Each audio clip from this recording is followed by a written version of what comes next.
'n 24/7 volgeling van Jesus en dan onder dit die leefstyl van 'n moderne disipel van die Here. So ons het nooit af nie om 'n disipel van Jesus te wees, om Jesus te volg, is om 'n leefstyl in te leef permanent en te groei en toe te laat dat die Heilige Gees ons vorm en ons lei. Nou, een van die heel belangrikste goed wat ons moet weet, is dat disipelskap om Jesus te volg, begin by ingesteldheid. Dit begin by my ingesteldheid teenoor die Here, teenoor die lewe, die ingesteldheid waarmee ek leef. Dit is waar disipelskap begin. Nou, kom ons blaai na Matteus 3 toe, en ek gaan nou daarvan vers 7 lees. Ek wil net eers vers 2 lees, want dit is die konteks dat Johannes die Doper het die kleinneef van die Here Jesus het in die woestyn van Judea begin optree en hy het 'n salwing op hom gehad en in vers 2 sê hy sê bekeer julle want God se koninkryk het naby gekom.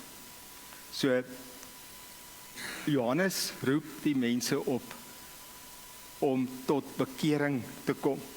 Maar die mense wat hy oproep om tot bekering te kom, is Jode, is gelowige mense, is die mense wat die Here uitgekies het. En hy sê vir hulle kom tot bekering, en dan kom ons by ons vers vanoggend, in vers 7 staan daar, maar toe hy sien dat baie van die Fariseërs en Sadduseërs kom na waar hy gedoop het hy vir hulle gesê, addergeslag, wie het julle wys gemaak dat julle aan die dreigende oordeel kan ontkom? Dra liewer vrugte wat by bekering pas. Ek het 'n klomp jare gelede toe op YouTube, toe is daar 'n advertensie vir 'n video, en die video het gesê, why an altar call is a wrong thing to do, of iets in die lyn. En die prediker was 'n man met die naam Paul Washer, en ek het al van sy goed geluister, en ek hou van hom, maar ek het gedink, maar hoe kan 'n altar call ooit verkeerd wees? En toe ek die video kyk, toe sien ek nie, eintlik het die oue punt beet. Nou ek het groot geword in 'n gemeente wat baie die evangelie versprei het, baie versendingwerk gedoen het, en ons gemeente het Dr. Willie Maree, was toe 'n baie bekende prediker in die land, en had ons hom gekry om te kom preek, en hy het altyd mense opgeroep om tot bekering te kom, om op te staan en die Here Jesus aan te neem. Nou, jare daarna, toe is ek in Pretoria, ek en Sonja, ons is klaar getroud, en ons is by die kinderevangelisasiebeweging, en die kinderevangelisasiebeweging vra vir my of ek saam op die raad sal sit wat die ding bestuur, en ons beskerm Here is Dr. Willie Maree, en ons het 'n diner gehad een aand, eintlik 'n fondsinsameling diner, en ek sit toe langs hom Willie en lekker gekuier met hom, en hy sê toe vir my dat daar is iemand wat nou in die week of so voor ons nou saamgekom het, vir hom gesê, Willie, jy doen verkeerd, want jy lei dieselfde mense oor en oor tot bekering. Dieselfde mense wat weer en weer tot bekering kom. En hy sê, hy antwoord dit uit toe, hy sê vir hom, jy kan eerder een keer te veel tot bekering kom, as een keer te min. En daai storie het my hele lewe met my bygebly. Maar nou kom ek terug by Paul Washer, wat gesê het, hoekom hy dink 'n altar call kan verkeerd gebruik word. En by altar call is basies waar jy vir iemand sê, wil jy die Here aanneem, jy lei hulle in wat ons noem 'n sondaarsgebed, waar jy jou sonde bely, wat jy, as jy nog nooit die Here aangeneem het nie, vir die Here sê, Here, ek besef, ek is verlore sonder U, en ek neem U aan as my verlosser en my Here. En Paul Washer sê toe, dat die altar call in Amerika gedoen word, is heeltemal verkeerd. Hy sê toe, want as iemand waarlik tot bekering gekom het, dan sal hulle lewe verander, dan sal hulle die vrug van bekering dra. En toe sê hy, hoekom hy dink, die altar call is verkeerd, want hy sê die prediker sal aan die einde van die diens vir almal sê saam met my, en dan sê jy 'n paar sinne waar jy sê Jesus word die Here van my lewe, en hy sê dan sal die prediker verklaar, jy is nou gered, jy is nou God se kind. Hy sê maar dan verander mense se lewens glad nie. En die punt wat Paul Washer maak is as daar 'n altar call is en iemand neem die Here aan, maar daai persoon se hele lewe verander nie, dan is haar altar call nie reg gewees nie. En waar ek eintlik die video gekyk het en gedag het, hoe kan dit wees, moes ek dus besef, maar eintlik stem ek saam met hom. Nou, Johannes die Doper was in die woestyn van Judea besig om mense te doop, naby die stad Jerigo gewees, in die Jordaanrivier, net so entjie met die Jordaanrivier af, vloei die Jordaanrivier in die dooie see in. En hier het van die Fariseërs en Sadduseërs, die godsdienstige leiers van sy dag, het ook gekom en met groot vertoon tot bekering gekom en hulle ewe deur hom laat doop. En toe sê hy vir hulle, kyk daai woorde daar, ek gaan hier so ook die rooi dingetjie, addergeslag. Sê hy vir hulle, julle addergeslag. En dan die laaste sin daar, dra liewer vrugte wat by bekering pas. En toe sê hy, julle bekering is vals. Want wat die Fariseërs en Sadduseërs gedoen het, hulle het hulle beroep daarop dat hulle uit die nageslag van Abraham is. En gesê, God het Abraham uitgekies en ons is saam met Abraham uitgekies. En daarom outomaties sal God ons red. En Johannes sê toe vir hulle, nee, julle is addergeslag. Ek het daai woord gaan opsoek, in die meeste Engelse vertaling sê, you brood of vipers. En eintlik is die woord addergeslag, dis 'n frase wat sê julle is 'n nes vol klein addertjies en julle het een groot mama adder en julle is die babietjies. En dan sê hy vir hulle, julle saak met God is nie reg nie, want ek kan dit sien aan hoe julle optree, die liefdeloosheid waarmee julle optree, die standaarde wat julle vir ander mense verwag en wat julle dan nie self doen nie, dat daar's nie liefde in julle lewens nie. En dan sê hy vir hierdie woorde, julle addergeslag. Nou, julle is 'n nes vol klein addertjies, sê hy eintlik, brood of vipers. En dit kan twee goed beteken.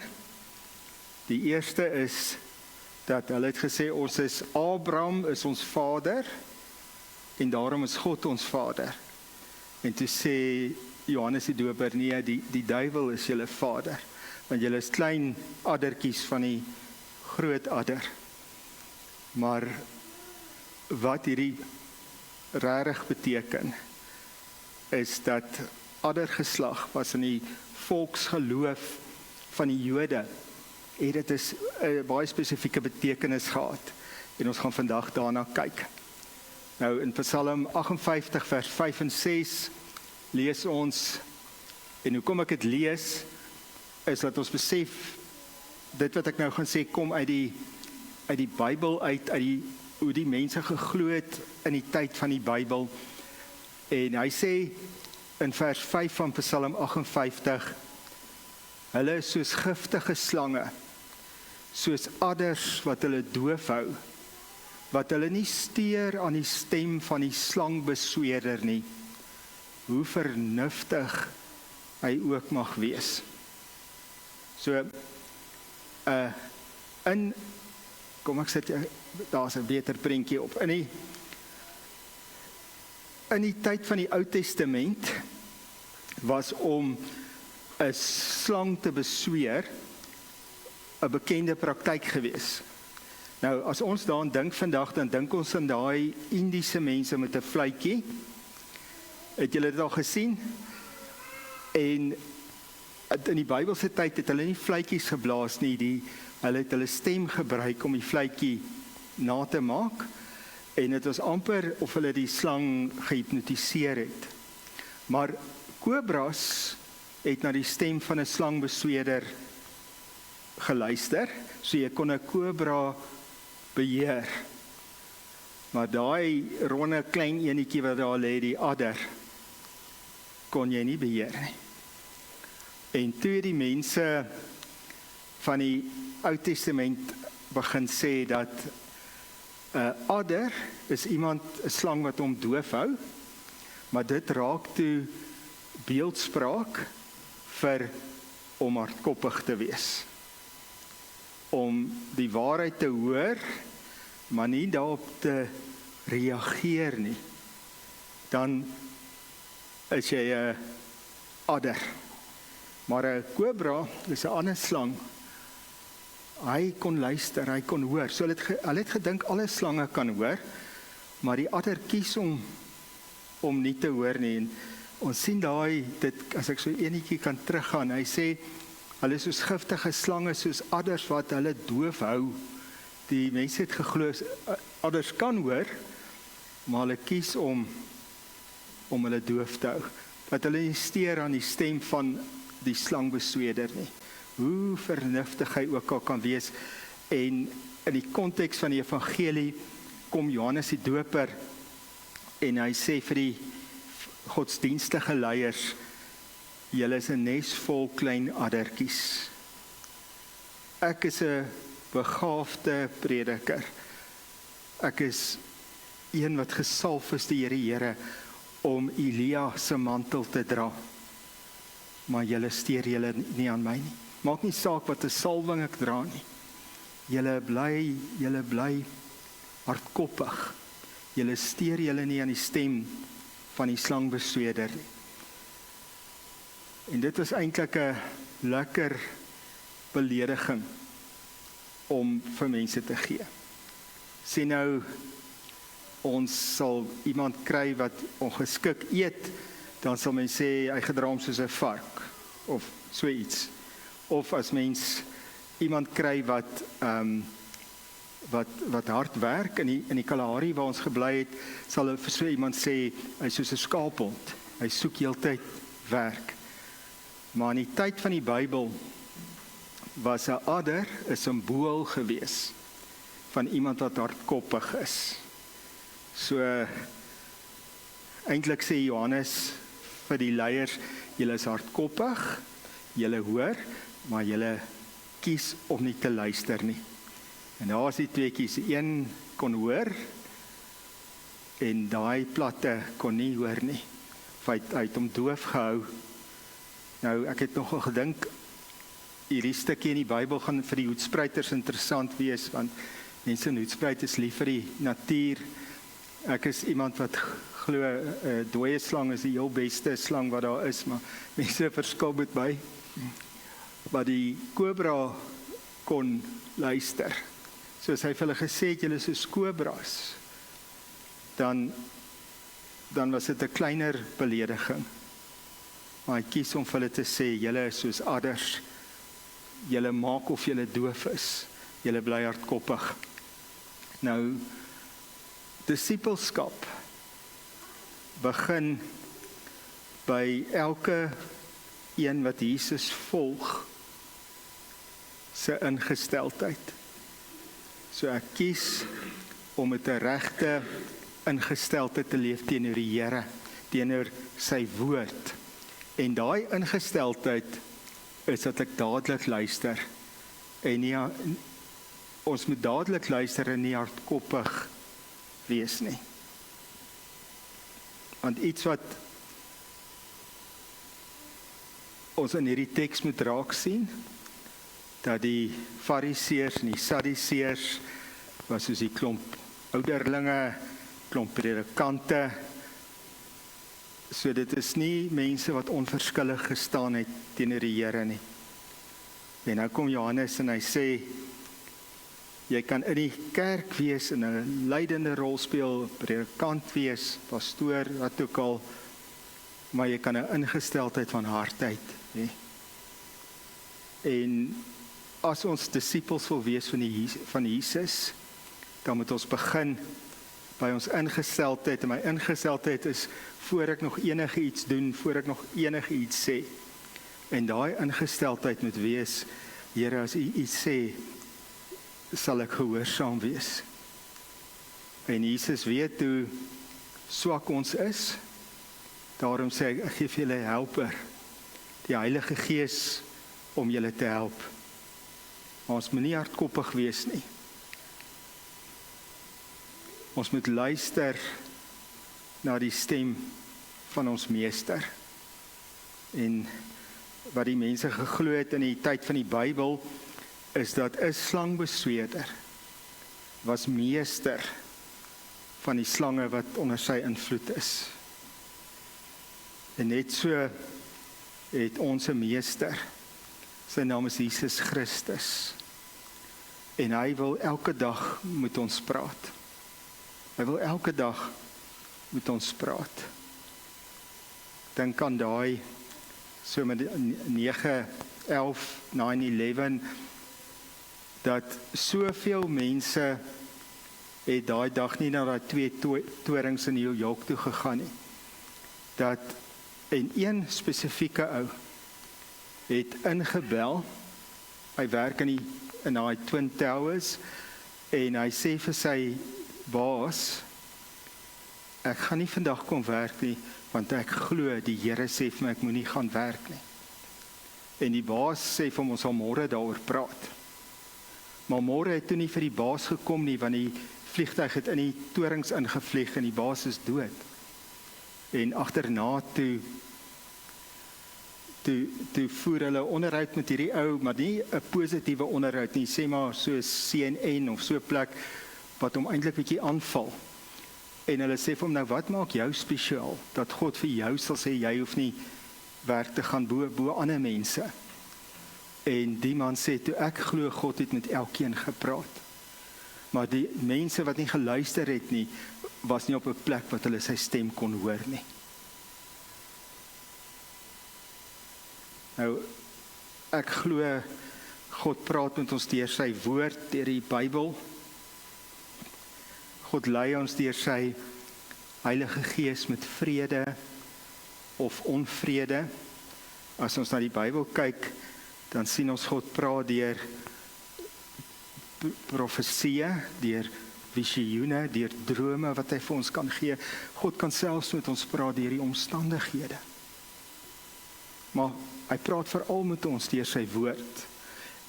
Kom ons sê die woord is buite, ek lees die woord, dit praat met my, maar die Heilige Gees wat binne in my is, lei my met vrede of onvrede, vrede vir God se wil en onvrede as ek buite God se wil gaan. Nou, wanneer ons 'n volgeling van Jesus moet wees, dit begin by bekering, dat ek my lewe vir die Here gee, maar ons gaan daarby nog stil staan. Maar as ek klaar my lewe vir die Here gegee het, dan moet ek met 'n regte gesindheid leef. En daai ingesteldheid waarmee ek leef, moet nie 'n ingesteldheid van hardkoppigheid wees nie.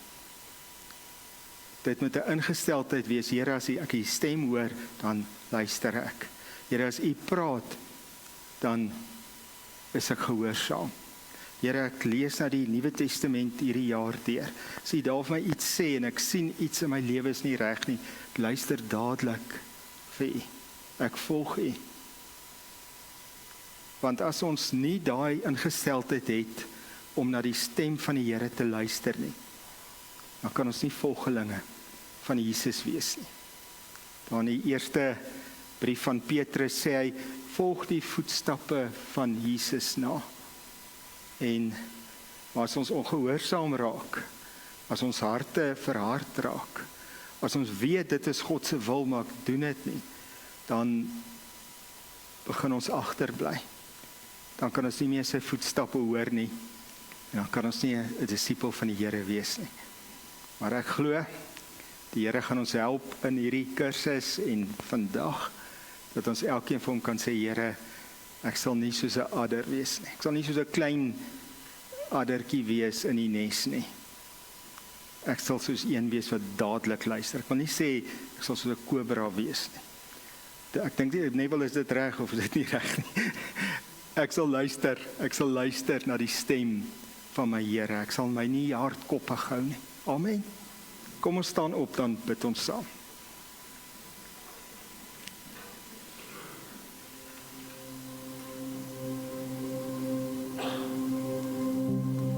Here Jesus, dankie vir U genade. Dankie dat wanneer ons praat van 'n 24/7 volgeling van Jesus, die leefstyl van 'n moderne disipel van die Here, dan praat ons van iemand wat onder genade lewe.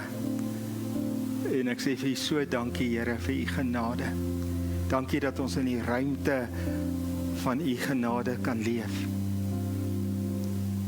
Here, waar ons begin voorberei om 'n kursus te doen, waar ons onsself gaan inskerp op 11 belangrike dinge wat nodig is vir ons om 'n disipel te wees. Voor ons nog kan begin, gaan dit oor ons harte, oor ons ingesteldheid voor U. Ek wil vra dat elkeen van ons waar ons voor die Here staan nou, eerstens begin en dalk vir die Here jammer sê, vir elke keer wat ons hardkoppig was. Jammer sê vir elke keer wat ons geweet het wat sy wil is, maar wat ons soos adders was, ons het ons doof gehou. Kom ons doen dit.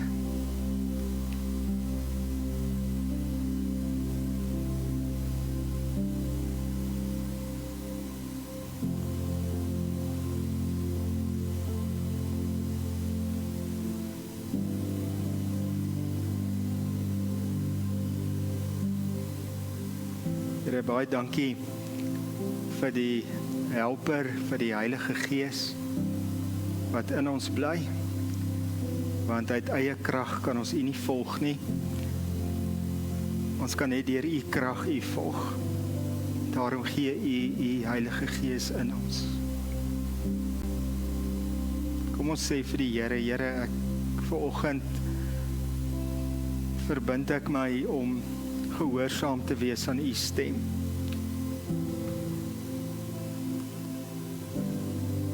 Die Here sê ons is skape, en dan sê ook my skape ken my stem.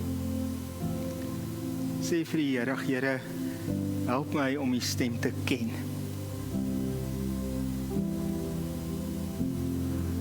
Help my om U stem te eien wanneer ek U woord oopmaak en uit U woord lees en U praat met my. Help my om U stem te eien wanneer die Heilige Gees my lei en vir my vrede of onvrede gee. Here, maak my sensitief vir al die ander maniere waarop U met my kan praat. In 'n droom, in 'n profetiese woord, in 'n gesig, in omstandighede. Mag ons U stem hoor, Here. Mag ons U stem onderskei. En mag ons U volg.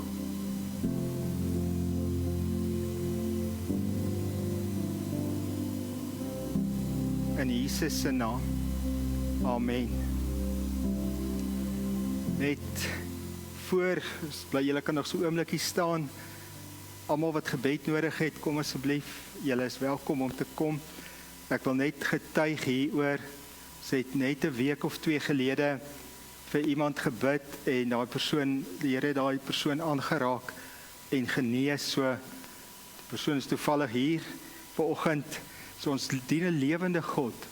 En wanneer ons bid, is ons afhanklik voor hom. Ons weet hy is die geneesheer. Maar kom laat ons bid en vir omstandighede of enigiets wil almal nooi, maar kom met 'n verwagting. Verwag dat die Here gebede nou nog verhoor. En dan die diens is nie nou klaar nie. Nou kom die lekker deel van die diens en dit is waar ons saam eet en saam drink en lekker kuier. Ek groet julle vanoggend met hierdie woorde. Mag elkeen in die vrede van die Here gaan. Amen.